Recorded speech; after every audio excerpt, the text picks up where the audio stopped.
And hello, Hearts of Oak. Thanks so much for joining us once again for another news review of another interesting week. And it's great to have Callum Smiles back with us again. Callum, thanks so much for joining us today. My pleasure, Peter. Always my pleasure.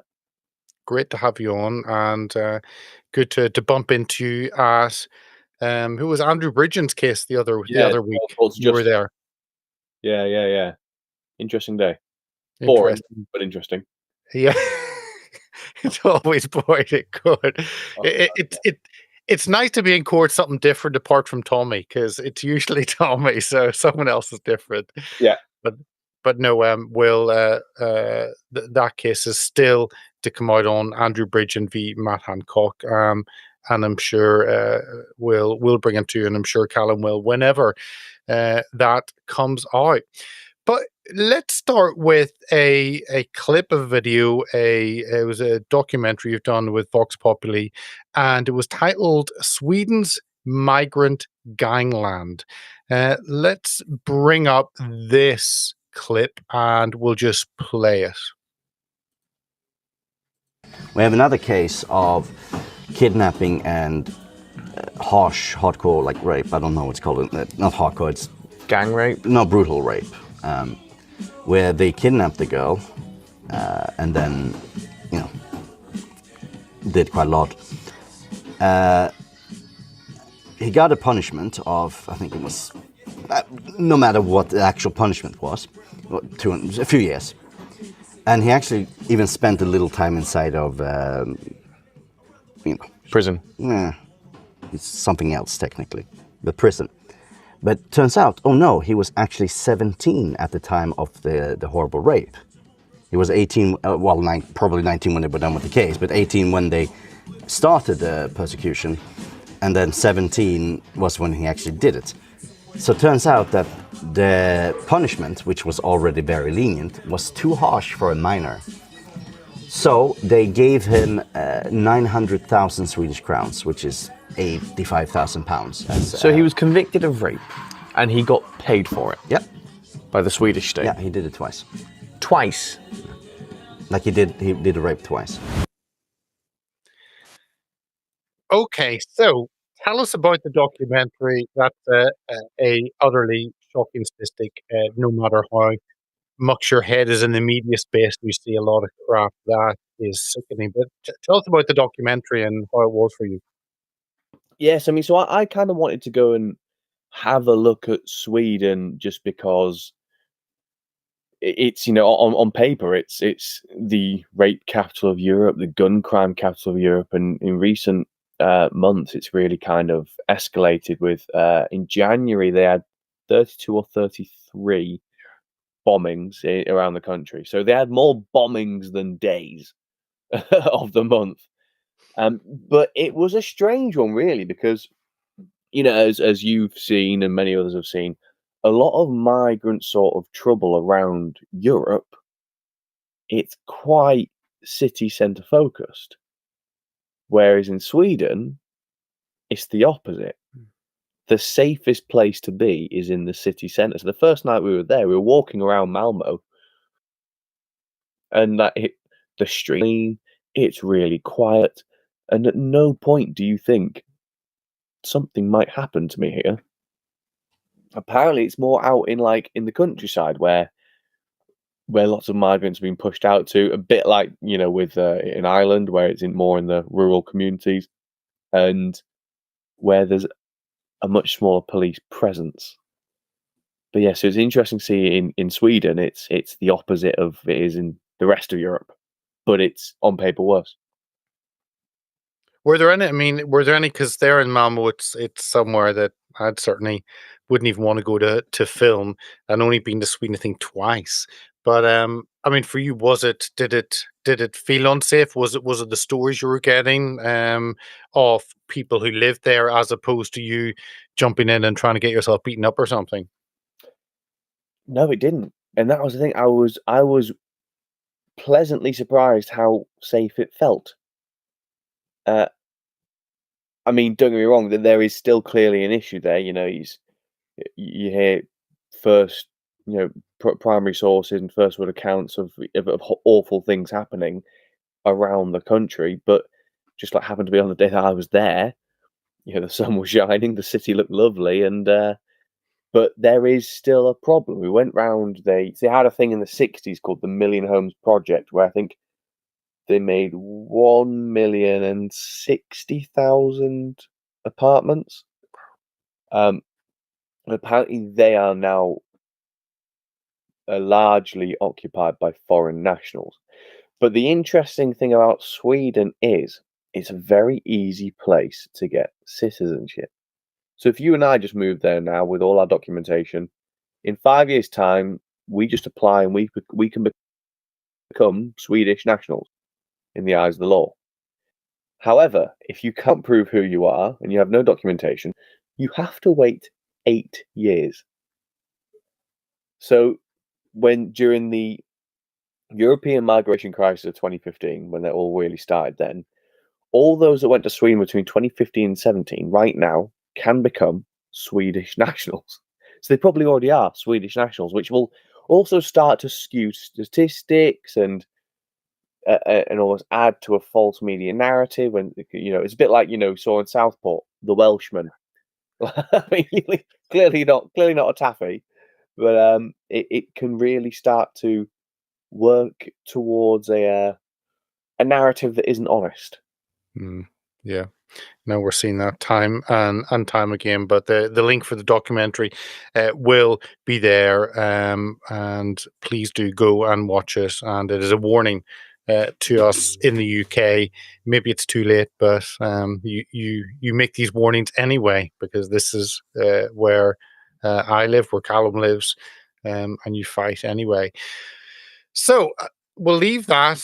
We'll touch on some immigration a little bit later, but a breaking story today. We're filming this Friday, so just a day before it goes out, is on Tommy. And here is the story. Tommy Robinson loses High Court challenge over prison segregation. And that was from the Express. They said, "We'll be bringing you the very latest updates." They seem to love. It's like the mainstream media in America seem to love Trump because he boosts their ratings, but despise him. It seems to be a similar situation to the UK media. But he was in court yesterday, lost his bid to bring a high court challenge against the government for segregation in prison. His real name was Stephen Yaxley-Lennon, in case you didn't know that. Served an 18-month sentence for the awful offence of showing a film.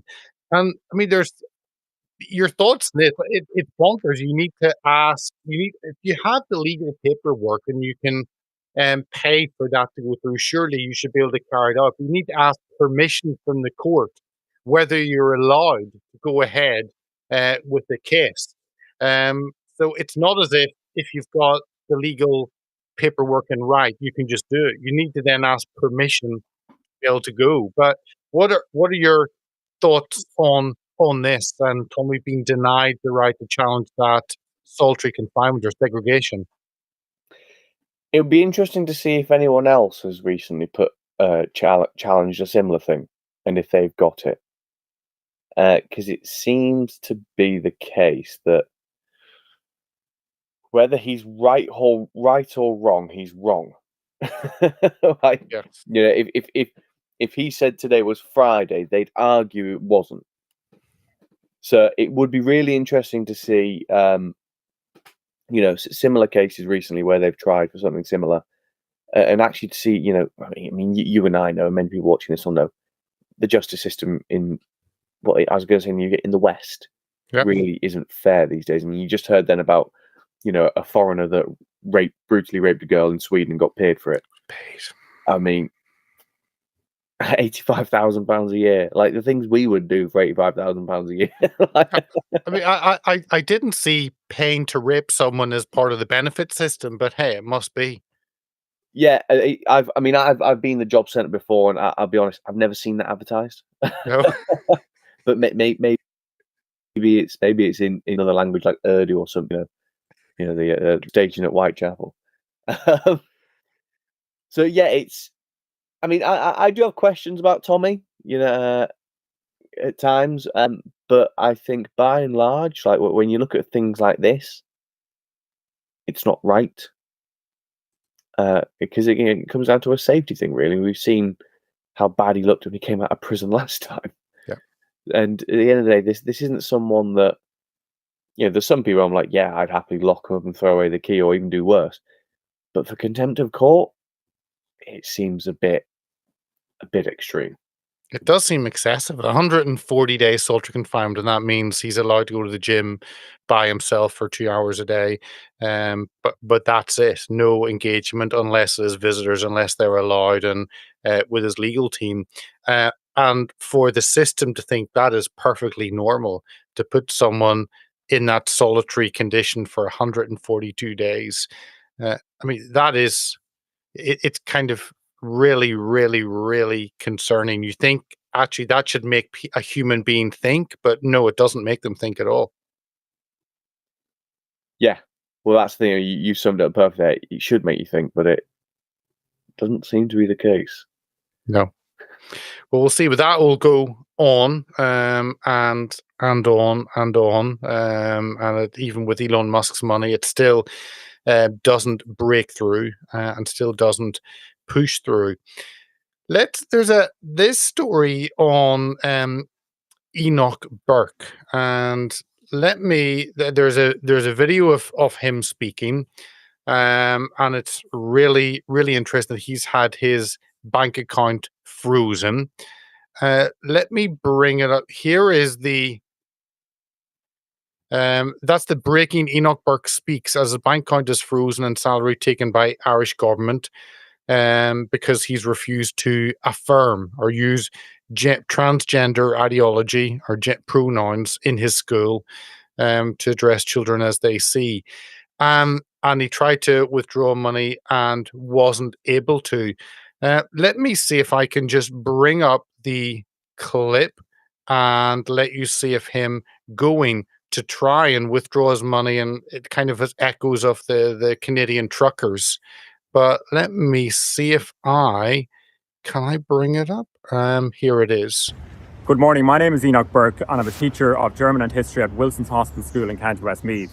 I'm standing here today outside my local Bank of Ireland branch at Castlebar in County Mayo. This is my bank, and I've just attempted to withdraw funds from this bank account, but with no success. The account is frozen by order of Judge Nolan in the High Court.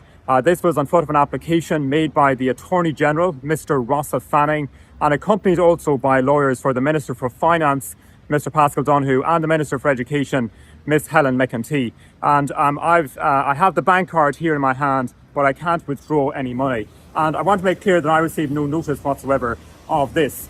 This is my bank account. It's where I received my salary over the last 7 years. Today is payday. It's a Thursday. And normally today I would receive my salary for the previous 2 weeks' work ending on Friday. But today I have received nothing. As well as my bank account being raided, I've also not received any salary. That sum has been withheld. Listen, it's kind of when you see people who are just everyday people. He saw. I was going to say he sounds so Irish, but he is just there as a member of the community. But yeah, the governments in the West using that we saw in Canada, and now here. Yeah, it's not a very happy thought or happy moment. It could happen here in the UK as well. Well, yeah, and having watched the recent Irish election, I don't get why the Irish still vote for this. I mean, there were some questions in some places regarding, if some ballots were as they say they were, and we've seen that, again in around the West. Yep. But by and large, actually, when you speak to people that aren't online in Ireland, I've been there a lot, and I've been around. I think I've probably seen more of Ireland than 90% of the Irish. When you actually talk to people who aren't really online, they are still pro, the main three. If Fianna Fáil, Fine Gael, Sinn Féin, that they still back these people despite what they're doing to Ireland. I mean, Helen McEntee, she's one of the worst people in the British Isles. Like, she is a truly awful person. There's a town called Rosscrea, Yeah. where there were some horrific acts done by foreign nationals who had, gone to Ireland for all the free benefits that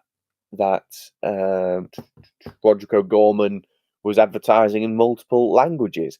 And she was basically saying to the people concerned about sexual assault on children that if you promote this, if you vocally talk, if you loudly talk about this, you're promoting far right hatred. It's like, no, I'm sorry, Helen. Kids are being raped. Like, that has no political agenda. Rape is rape, and it's fucking wrong. So, it's interesting to see that still people in Ireland back all this. And I'd love to get a large poll across Ireland as to who actually supports Enoch Burke, or rather even knows what he's done. Because, like I said, if you're not online, you probably won't know. Or if you do know, you'll have heard what RTE have said, and they'll have said, nasty teacher refuses to blah blah blah blah. So, I mean, Ireland's an interesting place where, I mean, at some point they've all got to wake up. It's inevitable, really. All empires fall, but at what cost? When is it going to happen? And how many people are basically going to be ideology? I wonder. I mean, he was over in DC a week ago, 10 days ago, and the rumor was he was meeting with, or possibly going to meet with, Trump and Musk. And Musk has posted what has happened to him: 500 days in jail for not for using a he instead of she, or vice versa. Um, yeah, using an extra letter, or a letter less, and it ends up in prison 500 days. And they were talking about political asylum for religious persecution, which is an interesting. That would piss off the Irish government to no end. But that pressure, because Ireland obviously been very open to the US, that Trump pressure has to apply some electoral pressure on Ireland. You kind of hope so, because I don't see any other way. You would hope so, and if I'm correct, it's currently a minority coalition as well. I believe Fianna Fáil and Fine Gael have gone into coalition without other people, so they still actually don't have a majority in the Dáil. So, yeah, I mean, they are currently ruling on a house of cards. So it would be interesting to see if Trump could basically topple the Irish government. But the Irish electoral system is, I think, such a mess that, I mean, it's going to be a bit more than Trump to sort out. They've not had a majority since, I think, 1977. So every parliament since every Dáil since then has been a coalition with this ridiculous preference system. No, and when I grew up, Fine Gael used to be a party that was a little more to the right and more traditional common sense. And Fianna Fáil different, and then Sinn Féin obviously appeared, and seems Fine Gael and Fianna Fáil are desperate to be even more left than Sinn Féin, which is IRA, and this is it's bonkers. It really is how it runs. But yeah, well, I mean, we've had Herman Kelly on, and you kind of think, well, there are options available. There are people that seem to speak common sense, and yet that doesn't connect with the voters. And you're right. You wonder why, if people keep voting for the same thing and expecting a different result, they're not really going to get it. I think there's a lot of people that don't want a different result right now. Because, like I said, if they're not online and they're not seeing all this, because like a lot of all these problems in Ireland they're in. Okay, yeah, Dublin is just another European come African Middle Eastern shithole. Yep, Sorry, I agree. I couldn't have put it better. The smaller places, there's some places in Ireland where the demographic has completely flipped. towns of 500 and 1,000 people now have that or more foreign nationals there. So it's completely changed. Yeah. Even you have to go to the West Coast to hold on to anything which is vaguely Irish, and that's been pushed out as Well, well. even on the West Coast, the most popular baby name now in Galway is Mohammed. It's true. Yes, it is true. Maybe it's out on the Aran Islands you have to go, or Yeah, somewhere offshore. in the Atlantic. Offshore. Okay, well, that is the negative side. Here's the positive side in Hungary. This is what Hungary are doing. Hungary brings out new child protection legislation which prohibits pornography, material promoting gender reassignment, homosexuality, or deviation from birth, sex, identity. They've also banned pride marches, with any rule breaker having to face a fine. Um, and I saw the vote, and they had these flares in Parliament. But I mean, Orban is being the most friendly, the most pro-family, I think, government across Europe, and it kind of should be the norm. Promoting families, encouraging children to be able to grow up there, and protecting them from just letting them be kids, I guess. So yeah, what it seems good news in Hungary, and we just need to get to the other side of Europe. Yeah, and you know what? I was just this morning thinking about where should I go next month? Because this year I'm doing a different country every month. I think that's just decided it. I think I'm going to go to Hungary and check it out. It is great. I mean, I've been to Budapest a lot, back in the days, and recently, and talked to a number of kind of politicians there, and it does seem a great, um, kind of and they're a small country. So that's the issue. It's a small country. It's not a mammoth country that can go head to head with the EU. They're small, and yet it's kind of like guerrilla warfare against the EU. Yeah, they are. I mean, they are putting up the biggest fight against the European Union, aren't they? And yeah, as are the Polish. I think. I think once Poland have got all their infrastructure paid for, they'll be they'll be like, right, we're off. See you later. Thanks for the nice roads. We are gone. But I still believe. I said during Brexit, I said I genuinely think the European Union's got 10 to 15 years left. I'm sticking to that timeline. I think within 5 years it will crumble. They're already going to have to change all their rules soon anyway, with France about to default on debt payments, and other countries basically breaking rules, which by their own rules mean you have to leave. So it'll be interesting if the European Union is going to completely change what it does, or if it is just going to crumble. I pray it's the latter. Yeah, and of course, CPAC Hungary in May, end of May, haven't been, but I've been to CPAC in the States. But it's interesting, that was the first country in Europe to have that, conservatives coming together. And yeah, it seems as though Hungary is providing that light for the rest of Europe. So long may that continue. Long may that continue. Let's back to the sad state of affairs in the UK, and it is this. How does your This was the Daily Mail. How does your town rank in benefits Britain? Almost two-thirds of households are claiming universal credit in some parts of the country, as Labour MPs revolt over plans for cuts. Because why would you want to cut free money? And those are some of the constituencies that have the top universal credit payments. Um, and some of them, there's Birmingham, one of Birmingham, 64%, two-thirds of the households are actually claiming money. How does a country work if two-thirds of your households are claiming money and one-third are putting in? It's kind of a bit of an imbalance. The economy can't work like that. But what are your thoughts on, yeah, everyone getting something and few people putting in? Well, look at all those places there. None of them look British. Uh, you know, Yeah. Birmingham, Bradford, Tottenham, East Ham, yeah, the all these areas where it's high claimants, where it's people that aren't British. So it looks like there's a very simple solution here.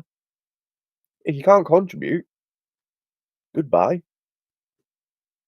It has to crumble. But then, whilst we're on a fiat currency system, will it crumble? Probably not. They'll just add a few more zeros on the end. Until I think really probably probably sort this out, we need to go gold backed again. Yep. It's actually make money mean something for a change. And then you actually can kind of go, actually, you're a problem. Because, if you think about it, like you can claim whatever you want, really, because it's just numbers on a screen right now. We're told there's all this debt. But you go, well, who's it to? Who? If the whole world's in debt, who the hell's claiming it? So, whilst we're on this fiat currency, I mean, I think it's almost used as a tool for some, push some narratives. But at the same time, you think, well, hold on, if you can just keep printing more, are you making a problem that isn't a problem? I mean, yes, there is a problem, but it's not really gonna. You're choosing to allow it to affect the nation. It's not that it's out your hands, that they are allowing this and creating this. No, and Who would solve it? and what you touched on, the issue of many of those places, Bradford, Birmingham, not being bastions of Englishness any longer. And it was this in the Telegraph linked to that story. More than 1 million foreigners claiming benefits. Household with at least one foreign national claimant received more than 7.5 billion in universal credit in 1 year. This was from the 17th of March, from St. Patrick's Day. And the graph on the right. So if you're nearly half, Congolese migrants 4 times more likely in benefits. Well, benefit claims per 1,000 nationality in UK. So nearly half of everyone from Congo is claiming benefits. Why the hell are people who are from Congo claiming benefits in Britain? Can you make sense of that, Callum? And it'd be interesting to see how much that money is then also spent here. Yes. How much that then goes to a Western Union and goes back to Africa. It's everyone can see the problem now. So why aren't they doing something about it? Like it's a simple solution. Yet they'll then say we need to build more homes. Well, no.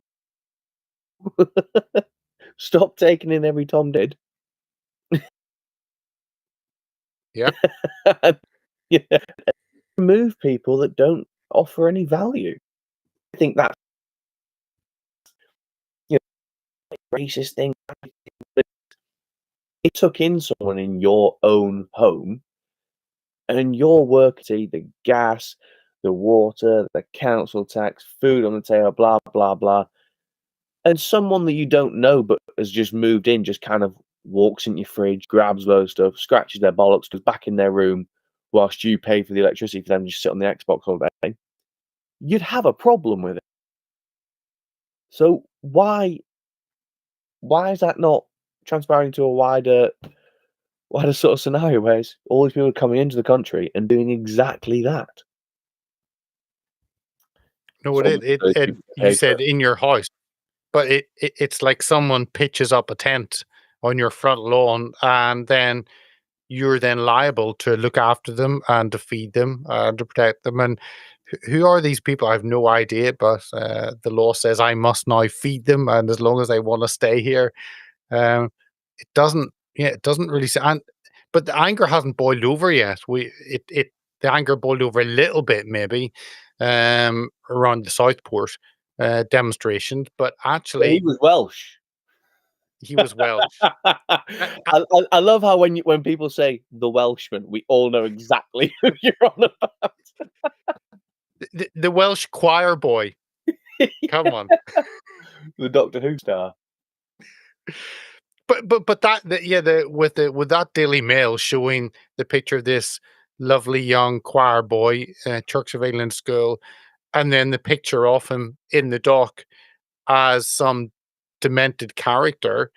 I think the media have chosen to put out a nice, I was going to say whitewash, could I say that? But a Well, nice image yeah. of the individual. It's whitewashing and blackwashing, isn't it? It's like, Yep. with this new TV series, Adolescence, Yes. it's based on the horrific murder of a black lad on a white girl.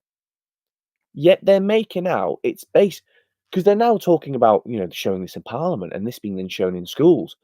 They're basically saying, like, yeah, they are okay, they're correctly highlighting we have a knife crime epidemic across the country. How they're basically saying, yeah, it's the white boys that can't get laid. Not actually going, well, no, like you were nearly there. Like you're nearly there with saying that we've got this problem, but it's pretty clear where the biggest problem lies, and you've just you had an open goal and you widely missed it. But there are again, like go back to the Irish issue. The people that aren't online or you aren't seeing this stuff on social media, like with real news, but they're just seeing stuff on the BBC or when they go to watch something on Netflix at night, they go, "Oh my, yes, these white boys that are watching Donald Trump and Andrew Tate and anyone who's remotely masculine. Oh God, they're a danger. They're a danger." Meanwhile, Another glass of Prosecco, dear. all this money is actually doing the stabbing. Yeah. No, exactly. Exactly. Well, it blew me away. I remember whenever the Three Girls documentary was on BBC, and about what happened in Rotherham, the grooming gangs, and they ran a three episode series on white girls getting raped, and this had become entertainment. So I guess you get your pizza, you sit down with your pizza and a beer, and you watch children getting raped for an hour. And oh, they're great. That'll be on again next week. I'll catch it on iPlayer. And nothing changes in society, but that evil becomes entertainment. And you think, well, wow, is that really where it becomes society? And it seems to be. Well, yeah, it's like what's one of the most popular things to watch on TV? Serial killer stuff. Yes. People love watching serial. I mean, don't get me wrong. It's fascinating. I've watched loads of Ted Bundy stuff because it's like it is fascinating. But when it's like real world stuff, why are we not doing anything? Why are I was in the pub the other week, watching Italy, England, Six Nations, but they had it on one screen. But most people were there for the United Arsenal game, and there was these fat blokes with their pints, effing and jeffing at the TV. I'm like, yeah, all these wastes of men, like getting angry about some Spaniard falling over, blaming the Frenchman who's both been paid shed loads more than them. Meanwhile, their children are being basically groomed online by the state. Yep. Sometimes they're being groomed online in person by foreign nationals and being raped. But actually, no. Let's get angry at this TV. Why is it No, not blown exactly. over?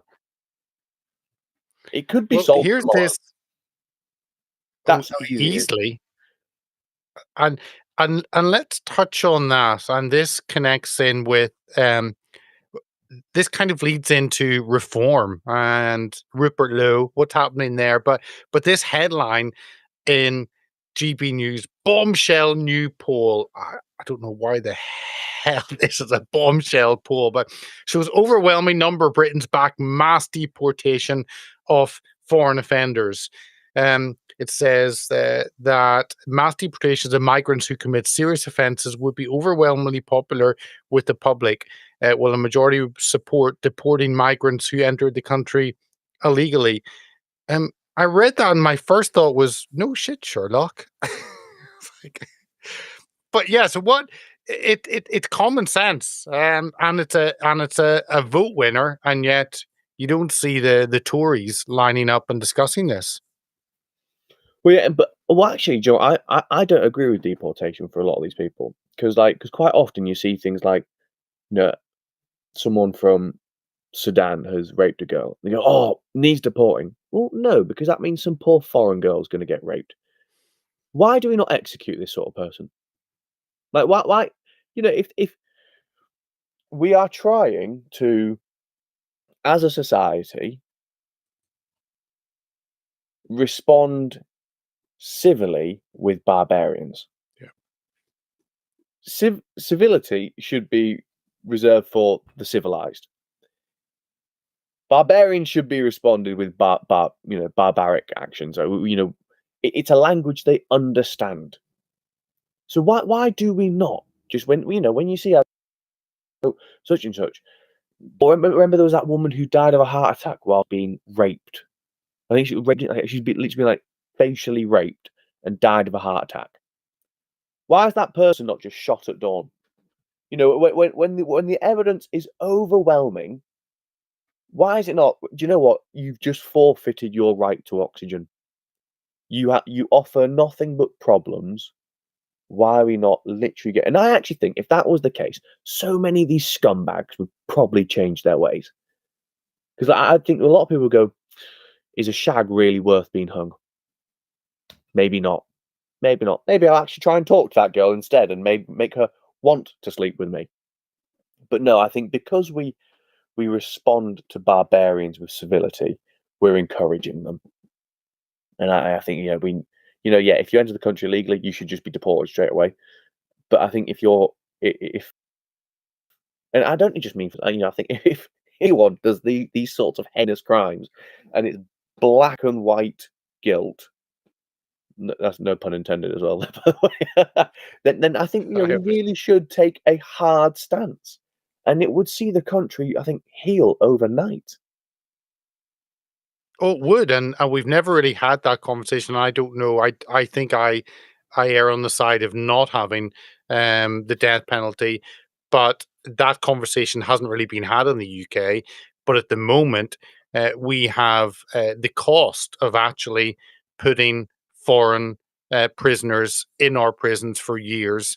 That is a very expensive procedure. And they radicalize people. Yeah, but and you've got Tommy Robinson solitary confinement, but you've got those who rape and murder actually having free run of a prison off to their local mosque in prison, praying there on every Friday, if they are following that faith. But I think I personally I think there are many Highlands in the Outer Hebrides that I think would be wonderful. I think find a use for the Isle of Man and just dump everyone there, and you can sink or swim. So you want to live, you can catch birds or something or fish, but you're staying there for life. If you a murder or rape, then that's where you're going to be for the next 40 years. But unfortunately, Keir Starmer wants to let these people out so we can make sure there's enough room to lock up people like me who would say this online. I would be surprised if the police come knocking because of my beliefs as to what we should do to such awful people. But your tweet's much more dangerous, Callum, to the population. But on this, it says Reform UK voters responded with almost unanimous support to both proposals. It's interesting that the leader of Reform, as in Nigel Farage, doesn't believe mass deportation should happen until they rape someone. Because he had said, 1 in 3 or 1 in 4 rapists are foreigners. If they do this, they must be deported. Why wait until someone rapes someone to do something? They've already broken the law. So this is this whole debate with Rupert Lowe, who says, when he was told it would take a plane every hour, and he said, well, let's line them up. Yeah, no, we can't. We're running out of time. But this is a win-win for Nigel, and yet it's Rupert Lowe, because he has pointed this out, has pissed Nigel off, and suddenly Nigel finds an allegation in his back pocket that he can use against Rupert. Here's one for you. I don't think Nigel wants power. I don't think he wants to be PM. I get the fear. I've lost a lot of faith in Nigel. I've got a feeling strong thinks his life being the protagonist, playing that role, the pantomime villain that everyone enjoys watching. It's lined his pockets well. That's not me saying that people shouldn't earn money. Like, you should look to always better yourself. But I think he likes the fact that this gravy train can keep going just by putting his foot into the Overton window and just a little bit, just enough to kind of, stir something up and increase the temperature. But I don't think he actually wants reform to do well. I think he just wants them to be a thorn in the side. Whereas Rupert, I think Rupert wants to restore the glory of Britain. No, I agree, and I think actually the reason why Nigel does like being that agitator, on that guerrilla warfare on the edge. But secondly, because I don't know if Nigel believes anything, and therefore he believes in Nigel. But once you're number 10, you've got the same issue as you had with Boris. You don't know what to do with it. Nigel would be exactly the same. I think, what the hell do I do now? I've got power. I've no idea because I don't really believe in much. So let's just put a statue of me everywhere, and every day can be Nigel Day. I think that's maybe what would happen. Yeah. And Rupert's not invited. Where do you think it goes from here? Nigel is a great survivor, despite anything. A great list of people who he stabbed in the back, in the front, all over, and doesn't care how he removes. Um, and I've talked to some people who say we just need to hold our nose and support Nigel because he's the great hope. Doesn't matter what he does. On the other side, actually, Rupert is hugely popular, has mass appeal. Part of that comes from Musk highlighting what he's doing. He is a man of principles, but principles doesn't necessarily get you where you want to be. So I don't know. I don't know whether I don't know whether or not it's just another skirmish that Nigel survives. I am more inclined to believe actually that this is a big issue because Nigel's never come up against his most popular MP because he'd never had MPs, and he's dispatched MEPs, but they're irrelevant. So I think this battle is bigger than one Nigel's ever faced. And I think Nigel could lose this, and Rupert come out on top. I don't know if that's wishful thinking or actually that's what I think would happen, but I think that's definitely it's got a higher chance than any other chance of someone succeeding who's gone up against Nigel. I don't know if you concur in any way. No, I agree. I think you make an interesting point there that this is, for a man who's been around so long, this is uncharted waters. This is a new battleground which he hasn't no experience in, and his experience elsewhere kind of doesn't carry much weight on this one. So yeah, I think he could be usurped, and I think that would be the best thing for reform and possibly, hopefully, the country. Because I think if they put it to a vote now, I think you'd win. It wouldn't be Brexit margins. I think you'd be looking at 65, 70% are actually Team Rupert. Yeah. I saw the likes of Lois Perry calling out Rupert about like back the wrong horse here, love. Like, it makes me think that maybe Nigel's seen her naked or something and he's got some dirt on her. Well, she did post pictures of herself semi-naked to many people, so that she's just a strange character. She is very strange, and if that's who Nigel wants to be supporting him, then well, there's a problem with Nigel, or maybe he's only driven by one part of his anatomy. I don't know, but there's something wrong there. I get it, but I wouldn't go for Lewis. No. This is going to run. I'm really intrigued at how this develops. I really do believe it is possible for Rupert to win that. So and for Nigel to go scurrying away, tail between his legs. And Nigel's damaged his position in the US, I think, with a lot of key figures seeing that battle between Nigel and Tommy and Nigel and Rupert. And you've got very high profile figures who have seen through the Nigel charade and see him for who he is. And that's why I think this has damaged that. Nigel even further. He doesn't have the US to run to, I don't think, where he had before. Yeah, and I would hope Trump wouldn't then go, well, come join my administration, because I think that would lose a lot of faith, I think, with like British and European like Trump supporters. I think we could be seeing the end. Nigel might just be a TV presenter very soon. I think this could be the beginning of the end.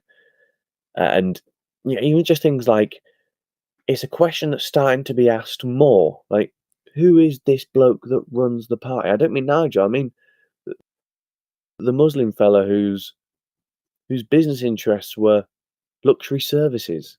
Yeah. And you look into it and you go, "What? This is dodgy as hell." And yet you are actually, on paper, probably the most powerful person in reform. Yep. So, yep, someone who's come from interesting things coming up. Someone who's come from nowhere. Personally, I wouldn't back any Muhammad horse, but obviously Nigel has. Neither. It was a really interesting move, and then getting rid of Ben Habib, because Ben Habib was kind of sounding issues about it. And Ben Habib being any threat to Nigel removes. Ben was one, but Ben didn't have the cover of being an MP, where Rupert does. Both of them fantastic individuals, both of them well spoken, understand the issues. And I think Ben's background, born in Pakistan, that gives him a different perspective. And Nigel saw that as a threat. But last story we'll just touch on, and this is, God forbid we would have Shakespeare in this country being celebrated. Shakespeare's birthplace to be decolonized over fears his success benefits the ideology of white European supremacy. Do you think when Shakespeare was writing his play, do you think he ever thought how he could promote the ideology of white European supremacy? That was probably very far from any of us thinking. Well, I mean, there is that famous line, isn't there? To be or not to be a white supremacist. I forgot that one. Yes. Oh. Yeah, Hamlet's actually called Dave, and he's a white van man. I can imagine all those individuals, those far-right individuals jailed after Southport. I can imagine they were all driven by Shakespeare. That was their ideology. Oh yeah, they're all drama schools. It's bollocks, isn't it? It's absolute bollocks. When will the masses come to see that it's bollock? Absolutely. You think kind of that story a few days ago, that will push people. There aren't many things more English than Shakespeare. But yes, people are not really up in arms. It's a Daily Mail story, maybe an Express story. Fox covered it, I think, and then it disappears. And hey, that's fine. Let's remove this wrong one from our society. So we will see.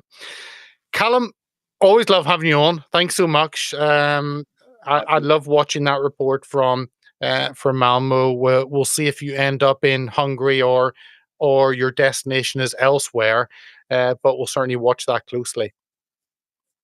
Well, I'm hoping to fly to Bulgaria on Monday, but I'm going from Heathrow, and it looks like there might not be a Heathrow left. Are you did? But tell me about that before we finish off. Having been, oh, I'm just snowboarding. Oh, okay. I'm just back from skiing a month ago, so yeah. Oh, nice. Where'd you go? We went down. Well, didn't go to the main ones because you Bansko, you've got more Borvets.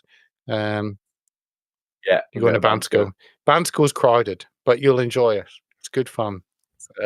Sure, have a good laugh. But we'll finish on that. I'm sure Callum will do some reporting from there. I'm sure he'll find someone or something to stir up or cause issues or. Probably not. It's run by the mafia. I'll let them do whatever they want. Could be safer.